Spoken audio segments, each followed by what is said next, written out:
and I want to start off by sincerely apologizing for my 1 week hiatus and lack of uploads. That's due to a slew of exams that I had, and I have actually one more week of end of semester exams. But once I'm done with that, I do plan to go back to frequent uploads. And in the meantime, I'm going to be uploading shorter videos, so less in depth analysis, unfortunately. But that's what I'll be able to do for the time being. So I really do appreciate the people that are sticking by through this period. We will be back. And now, specifically today, I'm going to be looking at some of the frontline changes that have occurred over the past couple of days. We're starting off on the Jeret bridgehead. I'll mark the Jeret River in blue for you guys, and the Ukrainian positions are located to the east of the blue line. And there was a change recorded today on the 5th of January by the Ukrainian 97th Battalion of the 60th Mechanized Brigade, which does show there was a Russian advance from the previous front line that I had mapped out in my last video, which ran along this specific tree line and along the municipal border between Donetsk and Luhansk oblasts. And so the Russian advance really amounts to about 2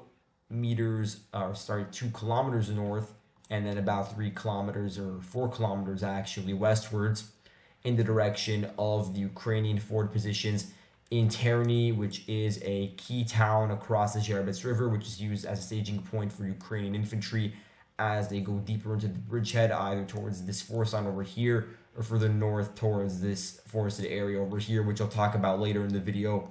But in any case, the video itself that was posted by the 97th Battalion, it shows how the Russian forces have been moving in a lot of infantry fighting vehicles and armored personnel carriers towards the line of contact, or actually towards the gray zone itself, in order to set up a foothold over there. And then at that point, a lot of Russian infantry dismounts, and the amount of Russian troops that are grouped together and advanced together as a singular formation is larger on this part of the front line than, for instance, in parts that are further south in Donetsk Oblast, like in Avdiivka, Novomikhailivka. That's just something I've noticed, and that has probably something to do with the fact this area is lower intensity in combat. It's also a less dense area, so there's not a lot of urban warfare going on over here. And what you'll notice in a lot of the videos that show shelling over here is that most of the foliage is still preserved, so you could have large forces that are using the tree lines and the forested areas as concealment from the enemy reconnaissance. So that's just some of the explanations for why you have really squads of 5 to 10 men on the Russian side dismounting and working together to entrench themselves in forward positions, which is what they tried doing in this specific video released today on January 5th. But they were spotted by the Ukrainian defenders. And just a quick note on the Ukrainian defenders over here, there are not many when you compare the size of the Ukrainian defense over here on the Jeret bridgehead versus other parts of the front line where we're seeing Russian offensive activities. Then there's really no comparison in terms of the size and sometimes in the strength of some of the units involved. But for instance, you do have a few units on the Jeret bridgehead that have some pretty long combat experience, and they are fighting tenaciously at the moment. For instance, the 60th Mechanized Brigade, and then you have a few other units over here. You have some like the 11th Motorized Infantry Brigade. You have an Air Assault Brigade fighting in the region, and you have an artillery component, which was seen in the video released by the Ukrainian side today. So as the Russian forces were advancing with their vehicles, the video shows shelling using cluster munitions of 5 different Russian vehicles and of several Russian troop clusters, which did break the attack and prevent further advances and did lead to some material damage. But nonetheless, we do now have an idea of a further Russian advance in this region, and does indicate that the Russians going into the new year are continuing pressure on the sector. And this continued pressure over an extended period of time does gradually chip away at Ukraine's territory on this bridgehead. And again, it's not like they have an infinite amount of territory on this bridgehead. Even if the advances are extremely small by the Russian side, they will eventually add up and prevent the Ukrainians from effectively crossing the bridgehead and effectively defending it. And that's really the course that it's on now, although it could take a very long period of time, because the Ukrainians do still have control of several key villages that are just to the east of the bridgehead that I'm just going over in blue, and they have control over some key forested areas that I'm going over in blue. Really, the most important one is located further north over here to the east of Nevsky. It's called Zhuravka Beam, and it's this like ravine, I believe, that has two parallel tree lines basically running through it, and that's an extremely fortified Ukrainian defensive position. What you'll notice is that all of the Ukrainian fort positions that are marked in blue are located on rather low elevation on this valley that's actually overlooked by the Russian fort positions. The Russian fort positions are marked in red right here, just to the east and to the north of the bridgehead, and they are in higher elevation overlooking the Ukrainian defenders, which makes it even more hard for the Ukrainians as they try to move equipment across the river and send reinforcements to mount a successful defensive campaign. So that's one of several issues that the Ukrainian defenders have in this region. Although they are still holding the line, there's no sign yet of an impending breakthrough. Do keep your eye out for this region. So I haven't really done a proper frontline update in about 10 days, and not much has changed on the Bakhmut front since my last video in terms of the actual lines. What I'll see is that we now have verification of a Russian advance just to the north of Avdiivka. This was previously reported on by Deep States, and I adjusted my mapping accordingly. And now it's backed up by this footage from the 93rd Mechanized Brigade, one of the Ukrainian units that's defending in this area that did fight for the Ukrainian side in the same region, just further south a little bit, still on the Bakhmut front throughout the summer counteroffensive. And what we see is they're shelling the Russian positions. The Russian forces in this region, they are, again, sending their forces to advance in very small units. So sometimes it's individual soldiers that are advancing. In this particular instance, it was 3 soldiers that were entering into a Ukrainian constructed dugout. Because what you'll see is that this region was previously shelled extensively by the Russian forces. This entire like tree line complex was previously a Ukrainian fortified area, now taken over by the Russians, and they're trying to convert it into their own forward positions as they try to scale new attacks deeper into Avdiivka. And see, the Russian presence on the northern flank of the village is a very large concern, and that's why I believe we've not seen many changes over the past couple of days, because I think the Ukrainians are trying to conduct at least an active defense or trying to hold a line where it currently is by sending in reinforcements or just holding the vanguard forces in the same position despite the heavy intensity of the combat over here. And that's in order to prevent the Russian forces from getting control over the key heights that are overlooking the remaining Ukrainian positions in Avdiivka. And so as a result of these Ukrainian measures, it appears that the front line has not changed much since my last updates. The Russian forces do still hold on to their foothold in the northern part of Avdiivka, while the gray zone expands within the central part of the village, and the Ukrainians do hold on to the south, and they do still hold on to the heights to the south of the village as well, which I'm marking blue over here. And again, the key theme that I talked about, Ukrainians holding the line, going a bit to the south around Kromove, the Ukrainians are holding the line over here as well. It was reported on the 4th of January by Deep State that there was a minor Russian advance occurring over here just to the south of the car racing track. So that would mean that the Russian forces cleared out additional trench area. But for the most part, there is this strip of land, which I'll mark with the measuring stick actually, which the Ukrainians are holding despite the very unfavorable geography of this particular region. And the reason why they're holding on to this area is not because it is a very conducive area for defensive operations, but really because the Ukrainians want to prevent the Russian forces from taking advantage of the gap that would be caused by withdrawing from this area, and that could be used to then attack deeper into the Ukrainian positions to the east of the Donbass Canal.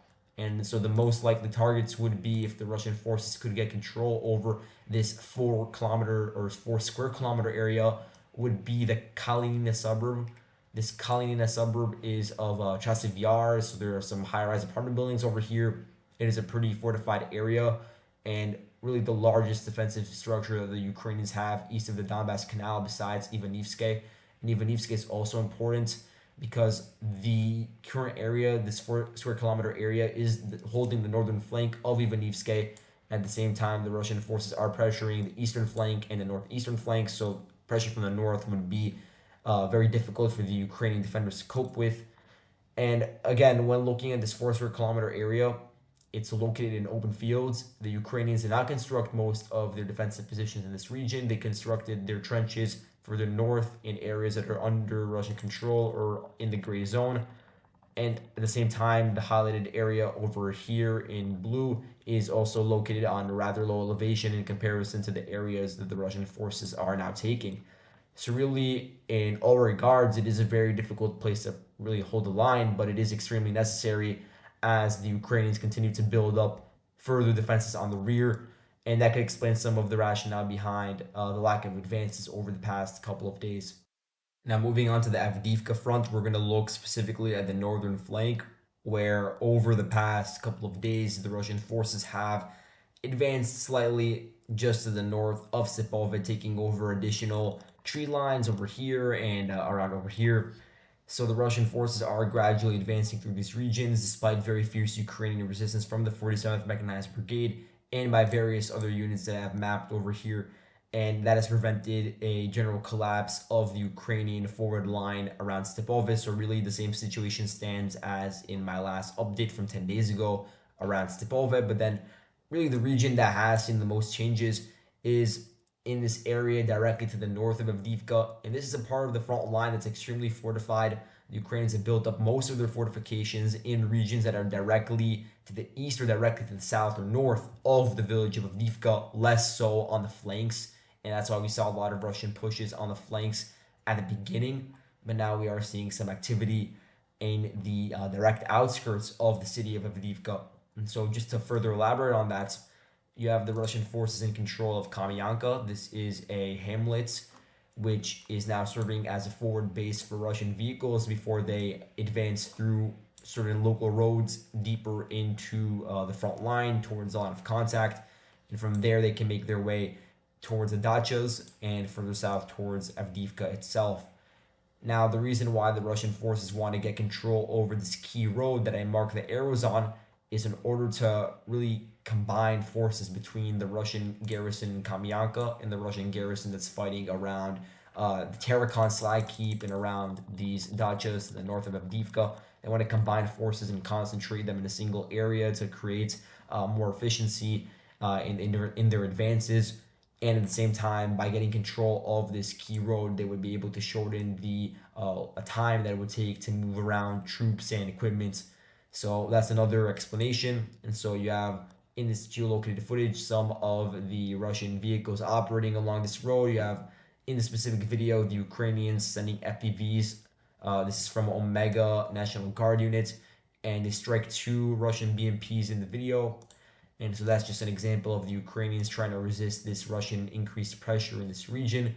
But really, we've seen way more videos, not of FPVs, but of quadcopters dropping grenades onto Russian infantry as they try to advance in this region.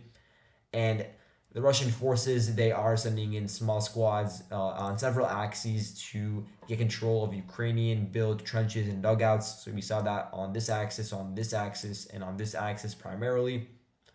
And the unit that is dropping the grenades is the 110th Mechanized Brigade. They released footage from all these areas showing how their grenades drop into the sometimes into the dugouts or sometimes into the shell craters where the Russian troops are positioned near the line of contact. And at that point, there's really not much that a soldier can do when they're being attacked from above like that.